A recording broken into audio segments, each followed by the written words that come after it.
Hi there, Mike MacArthur from the Oshkosh Public Library here with some more Librarian Learns.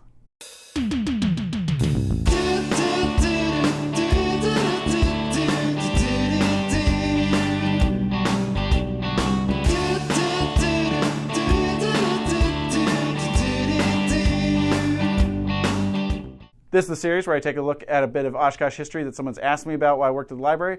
Today we are going to take a look at one of the earliest Chinese immigrants to Oshkosh. Though not the first, this man created such a reputation that they were still writing about him and talking about him 50 years after he left the city. His name was Moi Toi Nai, or as he was known in Oshkosh as Charlie Toi. The man who would become known in Oshkosh as Charlie Toi was born Moi Toi in Canton, China around 1860. It's present-day Guangzhou in the kind of southern China. Grew up in a very rural place and was very poor, and around the age of 20, decided to immigrate to the United States. Around 1880, he arrived in San Francisco, where he did a number of odd jobs, picking potatoes, cooking. He tried his luck at going up into Oregon for a little while. After receiving a letter from a friend in Chicago, he was convinced that there were better opportunities in the Midwest and eventually settled in Oshkosh. A note about what the Chinese immigrant experience was in kind of the late 1880s. So the largest populations were kind of on the coasts in the large ethnic enclaves in San Francisco and New York. In Wisconsin specifically, the 1880 census only listed 16 Chinese nationals in the state. By 1900, there's still only about 200. Charlie Toi immigrated just before the passing of the Chinese Exclusion Act in 1882, which set up a 10-year ban on all Chinese immigration. There was a particular fear that a wave of Chinese immigration was going to take American jobs. Again, this was a time of extreme anti-Chinese sentiment that occasionally burst out violently, like the 1899 race riot in Milwaukee that saw a mob of thousands descend upon every Chinese-owned business in the city, and eventually it drove out 2/3 of the Chinese immigrants living in Milwaukee at the time. Due to anti-Chinese laws and extreme prejudices, there were very few jobs that Chinese immigrants were legally allowed to have. One of them were laundry shops, and this is where Toi got his start in Oshkosh when he arrived around 1886. Toi eventually started his own laundry shop and kind of import-export business at 18 Church Street. Toi ran a very successful laundry business and filled his import shop, which was very small, just floor to ceiling, with exotic elements, things that he had purchased in China and Japan, like spices, lanterns, small trinkets, and various fabrics. To thrive the way Charlie Toi did in Oshkosh at the time, he had to overcome virulent anti-Chinese sentiment and racist stereotypes. He did this by, one, being a superb businessman. He also intentionally cultivated friendships with influential people in the city, most notably Colonel John Hicks, publisher of the Northwestern. Hicks became very interested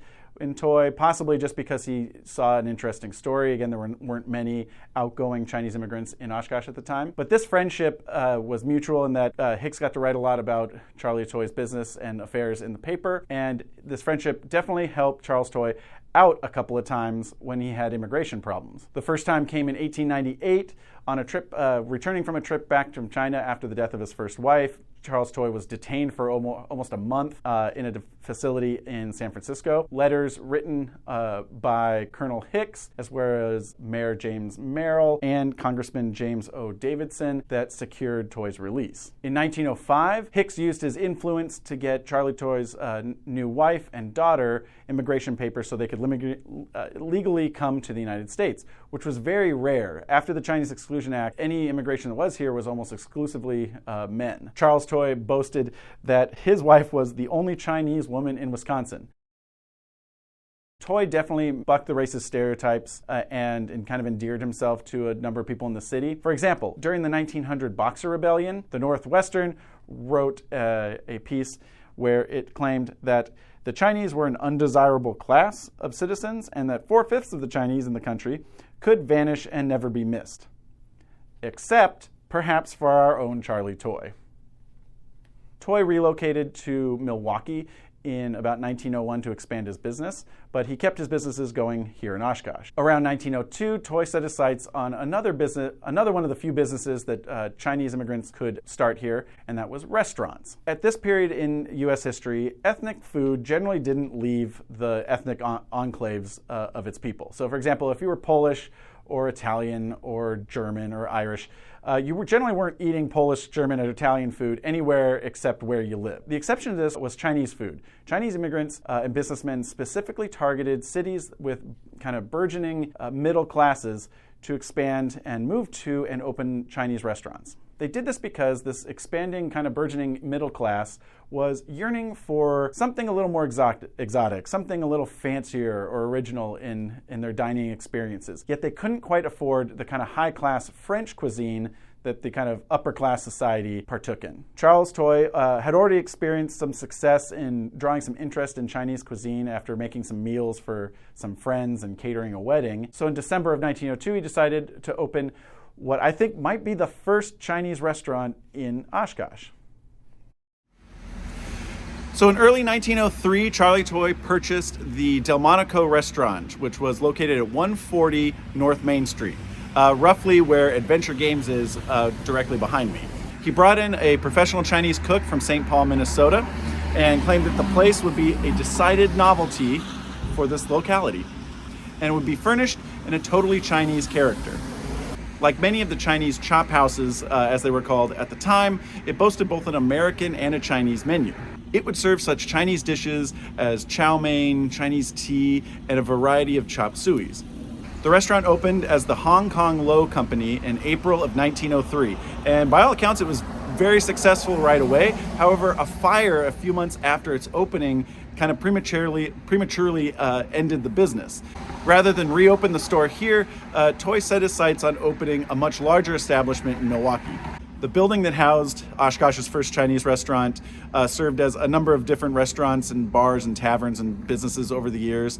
It unfortunately no longer exists. In fact, this whole block here behind me looks nothing like it did back in 1903 when it opened, as the First National Bank went up and took down some extra buildings in 1924, and the building that Toy's restaurant occupied was torn down in 1962 to make way for the building you see behind me that originally opened in 1962 as Osco Drugs.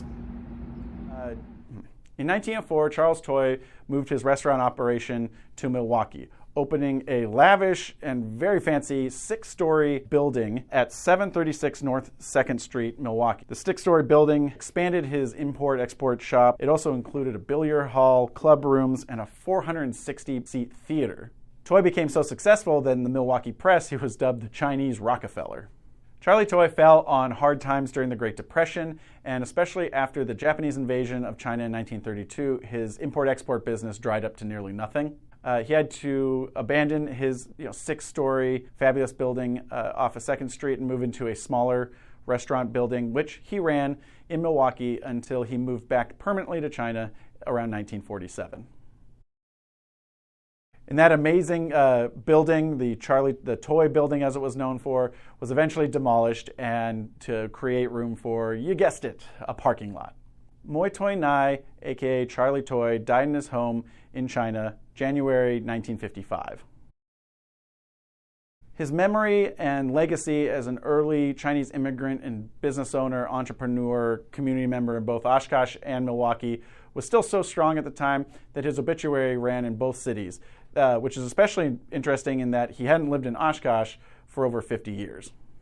So hey, I learned something. If you like these videos, want to see more, like, subscribe, come by the library, let me know what you thought. And with that, I'll see you later.